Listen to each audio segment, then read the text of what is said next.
गांव से कुछ किलोमीटर दूर घने जंगलों के बीच एक पुरानी खंडहर नुमा हवेली थी, जिसे लोग श्याम निवास के नाम से जानते थे। दशकों से यह हवेली वीरान पड़ी थी, क्योंकि वहां जाने वाले लोग या तो कभी लौटकर नहीं आए या फिर पागल होकर वापस आए। गांव में यह हवेली डर और रहस्य का प्रतीक बन चुकी थी। गांव वालों का कहना था कि रात होते ही हवेली से अजीबोगरीब आवाजें आती थीं, कभी बच्चों के हंसने की, कभी किसी के रोने की, और कभी कभी तो जोरदार चीखें भी सुनाई देती थीं। कुछ लोगों ने दावा किया कि उन्होंने हवेली की टूटी फूटी खिड़कियों में किसी साए को चलते देखा था। एक दिन गांव के 4 दोस्तों राहुल, समीर, प्रिया और अजय ने इस रहस्य को सुलझाने की ठानी। वे सब बचपन से ही भूत प्रेत की कहानियों पर यकीन नहीं करते थे। उन्होंने तय किया कि वे रात के समय हवेली के अंदर जाकर देखेंगे कि वहां आखिर क्या हो रहा है।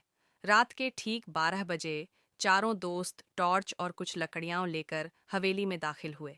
अंदर घुसते ही एक अजीब सी ठंडक महसूस हुई, जैसे हवेली के अंदर किसी की परछाई हो।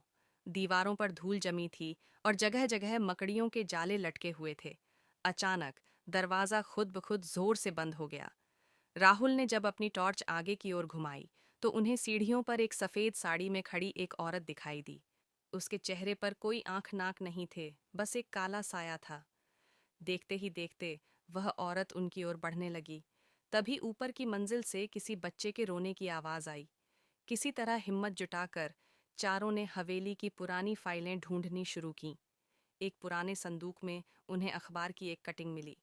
उसमें लिखा था कि इस हवेली में वर्षों पहले एक अमीर जमींदार की पत्नी और बेटा रहस्यमय तरीके से मारे गए थे। लोगों का कहना था कि हवेली के मालिक ने ही उनकी हत्या कर दी थी और तब से उनकी आत्माएं वहां भटक रही थीं। जैसे ही उन्होंने यह पढ़ा, हवेली में जोरदार कंपन होने लगा। खिड़कियां अपने आप खुलने बंद होने लगीं और वह सफेद साड़ी वाली औरत अचानक उनके सामने आ गई। उसके मुंह से एक तेज चीख निकली, जिससे चारों के कान सुन्न हो गए। डर के मारे वे सब दौड़ते हुए हवेली से बाहर भागे। बाहर निकलते ही हवेली फिर से शांत हो गई, जैसे कुछ हुआ ही न हो।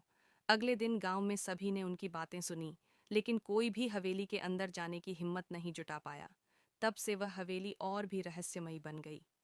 आज भी रात होते ही वहां से रहस्यमयी आवाजें आती हैं और कोई नहीं जानता कि उन आत्माओं को आखिर कब मुक्ति मिलेगी। क्या आप कभी ऐसी भूतिया हवेली में जाने की हिम्मत करेंगे?